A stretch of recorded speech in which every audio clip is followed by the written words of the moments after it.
आदर आदाब अभिनंदन आभार। मैं अरुण सिंगला मानसा पंजाब से हमारे इस YouTube चैनल पे आप सभी का बहुत बहुत स्वागत करता हूँ।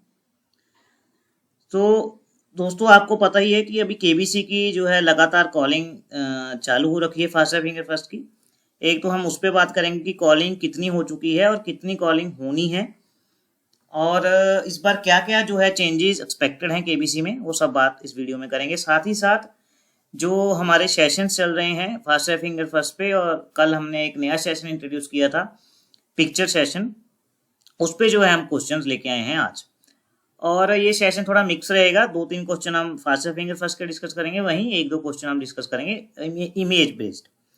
इमेज बेस्ड जो प्रश्न है, कल 1-2 कमेंट्स आए, उन्होंने कहा कि सर आप लोग फास्टर फिंगर फर्स्ट की प्रैक्टिस ही कराइए, या तो फिर ये इमेज बेस्ड प्रश्न जो है छोटी अमाउंट से पूछे जाते हैं। फर्स्ट कीजिए 80,000, 1, 3, 20 तक, इससे ऊपर इमेज बेस्ड प्रश्न नहीं पूछे जाते। तो मैं आपको क्लियर कट बता दूं, हर एक क्वेश्चन उतना ही महत्वपूर्ण रहा है, चाहे वो क्वेश्चन 20,000 का हो या 3-20 का या 1 करोड़ का। क्योंकि अक्सर देखा गया है, कई बार हम आसान क्वेश्चन समझ करके वहां पे ध्यान नहीं देते और क्वेश्चन गलत हो जाता है और लोग वहीं से नीचे गिर जाते हैं।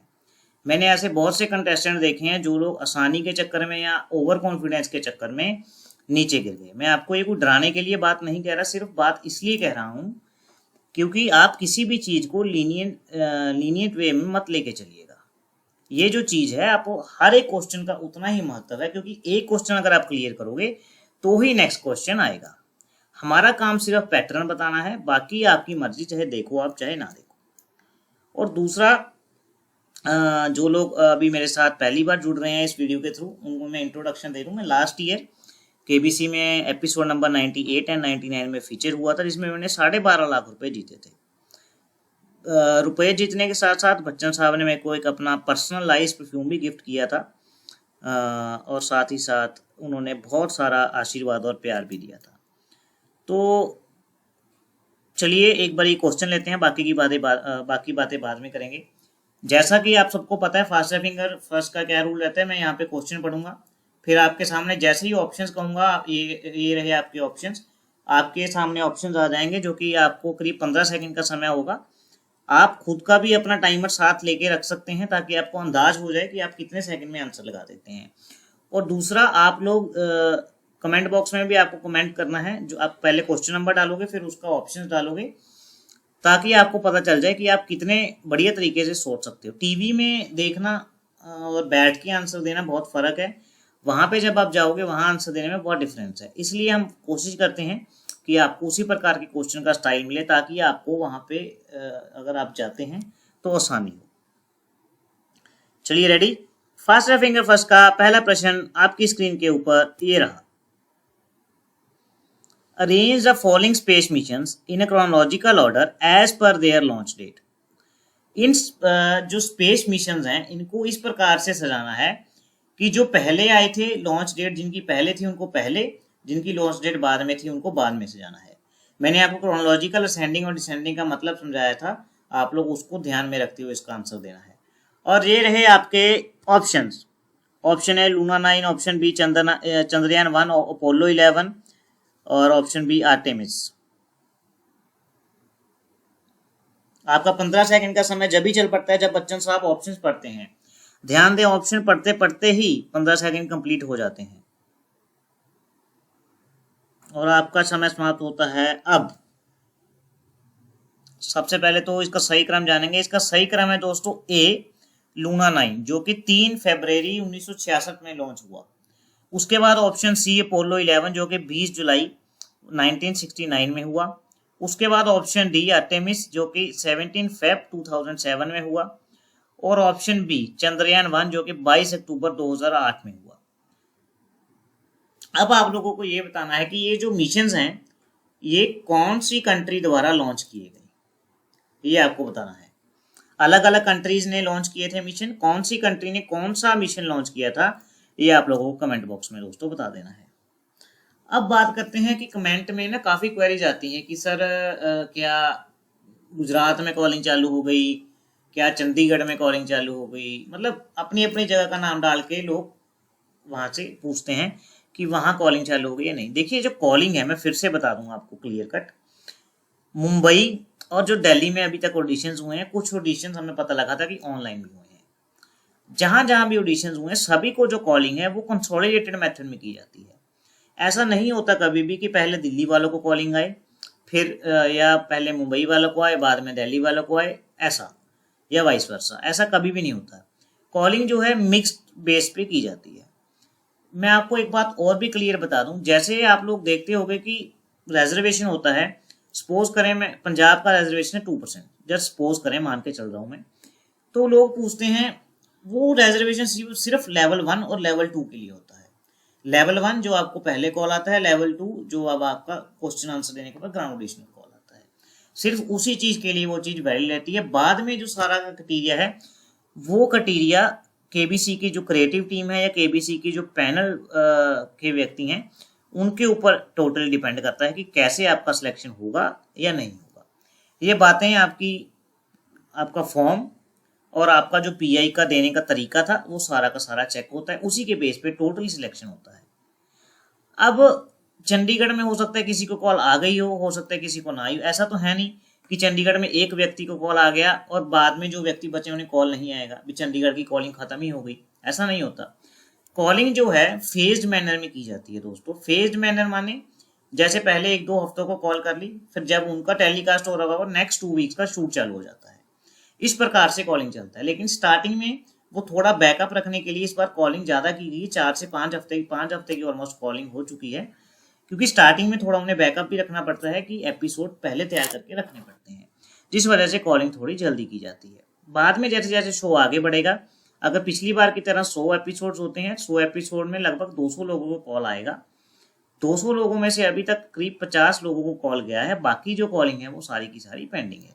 इस वजह से आप ध्यान दें, अभी निराश नहीं होना है, बहुत से कॉलिंग बची है, मोर देन 50% कॉलिंग अभी बची हुई है। आपको तो सिर्फ एक ही कॉल चाहिए, क्या पता किस्मत का दरवाजा कब खुल जाए, इसलिए आप लोगों को निराश नहीं होना है। बाकी जो फास्ट फिंगर के अपडेट्स हैं वो बाद में बात करेंगे। चलिए अब आपका ध्यान सभी का कंप्यूटर स्क्रीन पे आ जाए। फास्ट फिंगर फर्स्ट का अगला प्रश्न आपकी स्क्रीन के ऊपर ये रहा, arrange the following mountain peaks in north to south direction. आपको इन पर्वत चोटियों को नॉर्थ से साउथ डायरेक्शन की तरफ लगाना है, और आपके ऑप्शन ये गुरु शिखर, नामचा भरवा, अनाईमुडी और महेंद्रगिरी। फटाफट से आपके 15 सेकंड चालू हो चुके हैं, फटाफट से आपको जवाब देना है।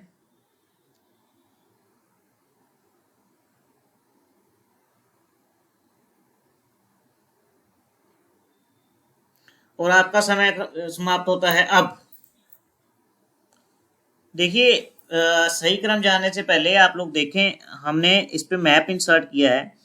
मैप में हमने जो चारों शिखर डाले हैं, माउंटेन पीक डाले हैं, वो सारे हाईलाइट कर दिए येलो में। आप देख रहे हो येलो में हाईलाइट है, ब्लू में है, ग्रीन में है और रेड में है, जिससे आपको अंदाज हो जाएगा किस प्रकार से हमने ऑप्शन जो है सजाए हैं। और साथ ही साथ आपको मैप पे आइडिया हो जाएगा, देख के जो चीज़ देख लेते हैं हम ना वो दिमाग में बैठ जाती है। समझ रहे हो आप बात? तो इसका सही क्रम जानते हैं। इसका सही क्रम है बी, ऑप्शन बी नामचा भरवा, option A Guru Shikhar, option D Mahendragiri, option C Anaimudi. मैं आपको एक बात और भी कहना चाहूंगा, ये गुरु शिखर, ये शिखर जो गुरु शिखर वगैरह होते हैं, पीक्स होते हैं, इन पे क्वेश्चन डेफिनेटली आता है। चाहे तो फिर वो आपको केबीसी में पूछ लिया जाए जब आप खेलोगे हॉटसेट पे, चाहे आपको एफएफएफ में पूछ लिया जाए। ये डेफिनेटली केबीसी के पूरे सीजन में 2-4 क्वेश्चन माउंटेन पीक्स पे आप एक्सपेक्ट कर सकते हैं। डेफिनेटली आपको क्वेश्चन आएंगे, इसमें आप बहुत डीपली पढ़ें, ये ऑप्शन रोल है।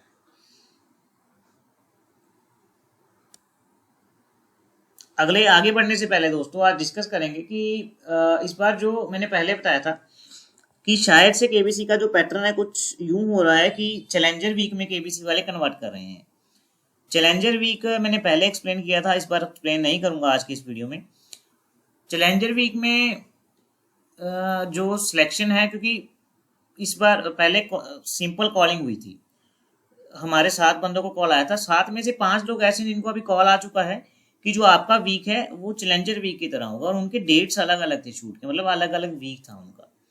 तो ये मानने में आ रहा है कि इस बार शायद से केबीसी ने सारे के सारे चैलेंजर वीक कर दिए। हालांकि इसके बारे में कुछ श्योरिटी नहीं है, जब श्योरिटी आ जाएगी हम आपको बता देंगे। और साथ ही साथ एक फोन ऑफ फ्रेंड का बताया था, phone of friend totally scrap कर दी गई है। और ये भी बता दूं, कल कुछ लोग कह रहे थे कि सर आजकल एक्सपर्ट आएगा, आजकल एक्सपर्ट भी नहीं आ रही है इस बार, तो फोन ऑफ फ्रेंड भी नहीं है, आजकल एक्सपर्ट भी नहीं है। लाइफ लाइन कोई और है, वो आपको पता चल जाएगा ड्यूरिंग द जब आगे शो बढ़ेगा या हम अनाउंस करेंगे।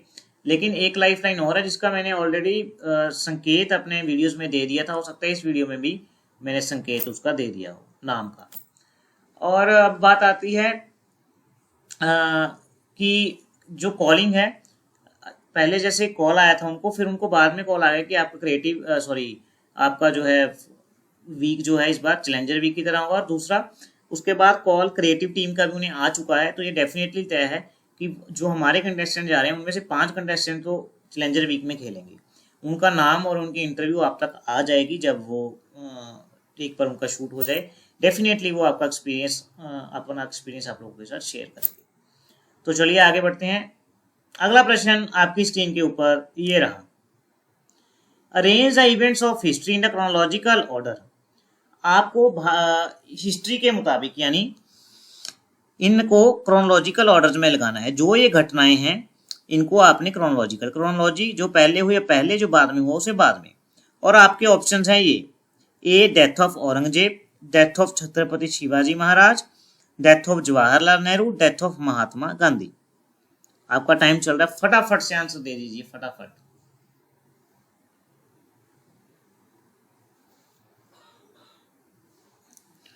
और आपका समय समाप्त होता है अब। तो इसका सही क्रम जानेंगे। सबसे पहले आएगा option B, death of Chhatrapati Shivaji Maharaj जो 1680 में हुआ। फिर option A death of Aurangzeb जो कि 1707 में हुआ। Option D death of Mahatma Gandhi 1948 में। डेथ ऑफ जवाहरलाल नेहरू 1964 में। आप लोग ध्यान दें, ये हिस्ट्री से बड़ा अच्छा क्वेश्चन था। जिसको इसकी सभी की नॉलेज है वही इसका जवाब दे सकता है, लेकिन बहुत से लोग इंटेलिजेंस गैस भी लगा लेते हैं। बहुत से लोगों ने इंटेलिजेंस गैस लगा के भी इसका आंसर सही दिया होगा। लेकिन महात्मा गांधी में भी इसी क्वेश्चन बनता है कि महात्मा गांधी जी ने जो या तो जो भी मुहिम चलाई थी अलग अलग, जैसे दांडी मार्च, सत्याग्रह, चंपारण सत्याग्रह, उस प्रकार से इसमें से भी कई बार क्वेश्चन आ जाता है कि जो पहले घटना हुई महात्मा गांधी से जुड़ी जीवन में वो पहले लगाओ, बाद में हुई वो बाद में लगाओ। इसलिए आप वो चीज भी पढ़ के जाएं, डेफिनेटली आपको इसमें से क्वेश्चन मिलेगा। ठीक है, चलिए आगे अब बढ़ते हैं। अगला प्रश्न आपकी स्क्रीन के ऊपर ये रहा, आपको इस इक्विपमेंट को पहचानना है। भारत ने जो हाल ही में जब अब भारत पाक के बीच हालात बिगड़े थे, तो ये जो इक्विपमेंट है काफी न्यूज में था। तो हम एक्सपेक्ट कर रहे हैं कि इसमें से भी क्वेश्चन आ सकता है। आपको एक पिक्चर दिखा रही है केबीसी में, आप सोचो केबीसी में बैठे हो, आपको पिक्चर दिखाई जा रही है, आपको इस इक्विपमेंट को पहचानना है। और एक क्वेश्चन भी पूछा जा सकता है, और दूसरा ये इक्विपमेंट भारत ने कौन सी कंट्री से खरीदा था, ये भी पूछा जा सकता है। चलिए, आपको जिसको आंसर पता है वो फटाफट से आंसर बता दीजिए, और जो इक्विपमेंट का नाम है उसके बारे में जो चीज पता है आप नीचे कमेंट करके फटाफट से बता दीजिए। चलिए अब हम आंसर डिस्कस करते हैं। इसका आंसर है दोस्तों S-400। S-400 था, ये रशियन मेड है दोस्तों। इसका काम क्या है, जैसे किसी दुश्मन ने हमला किया दूसरे देश पे, जैसे पाकिस्तान ने काफी मिसाइलें या ड्रोन दागे थे भारत पे, लेकिन S-400 ऐसा था जिसने पाकिस्तान की हर नापाक हरकत को खत्म कर दिया था। मतलब इंटरसेप्ट का क्या मतलब था, हवा में ही खत्म कर देते थे ये चीज। जब इसके सामने कोई टारगेट आता है हवा में, तो ये उसको थ्रेट को पहचानती है और हवा में इंटरसेप्ट करके खत्म कर देती है। S-400 जो कि Russian made air missile system था, जिससे क्या होता है वो मिसाइल इंटरसेप्ट करके खत्म कर देते हैं। अब जैसा कि मैंने कहा कि कॉलिंग जो है अभी थोड़ी टाइम के लिए स्थगित हो गई है, कॉलिंग अभी नहीं हो रही है, क्योंकि कॉलिंग पहले स्टार्टिंग में थोड़ा ज़्यादा हो जाता है। लेकिन आप लोग हिम्मत मत हारिए, जीके की वीडियोस देखिए, कॉलिंग आपको जल्द ही आएगी, सभी को आएगी। प्ले लॉन्ग भी बचा है, उसमें से भी हम जाएंगे। आपको लगातार गाइडेंस हम इसीलिए बैठे हैं और गाइड कर रहे हैं। अगला प्रश्न आपकी स्क्रीन के ऊपर ये रहा, the above symbol denotes which social media. ये जो सिंबल है ये किस सोशल मीडिया प्लेटफॉर्म का है। जो तो यंग बच्चे जुड़े हुए हैं उनको सभी को पता होगा, क्योंकि आजकल खाने पीने से पहले, सोने से पहले, उठने के बाद सबसे पहला प्रयोग इसी का होता है कि हम उठ गए चलो फोटो, हम सो रहे हैं चलो फोटो, है कि नहीं। जो तो इसका बढ़िया इस्तेमाल करता है वो नीचे कमेंट बॉक्स में कमेंट करके बता दे, और उनको तो आंसर बड़ा बढ़िया पता होगा। चलिए इस पे ज़्यादा टाइम वेस्ट नहीं करते। ये है दोस्तों स्नैपचैट। स्नैपचैट है, जो यंग लोग हैं उनको सभी को इसका आंसर पता होगा। जो जो यूज़ करते हैं नीचे कमेंट में बताए कि हम यूज़ करते हैं। चलिए मतलब आज का जो वीडियो था इतना ही था। हमने कोशिश कर रहे हैं कि आपको हर प्रकार के क्वेश्चन पहले एक बार गो थ्रू करा दें जो केबीसी में पूछे जाएंगे, और साथ ही साथ आपको जो जानकारी हमें अपडेट्स आ रहे हैं साथ साथ हम देते जा रहे हैं। और तब तक के लिए शुभ रात्रि, शुभ रात्रि, शुभ रात्रि। जय हिंद, जय भारत।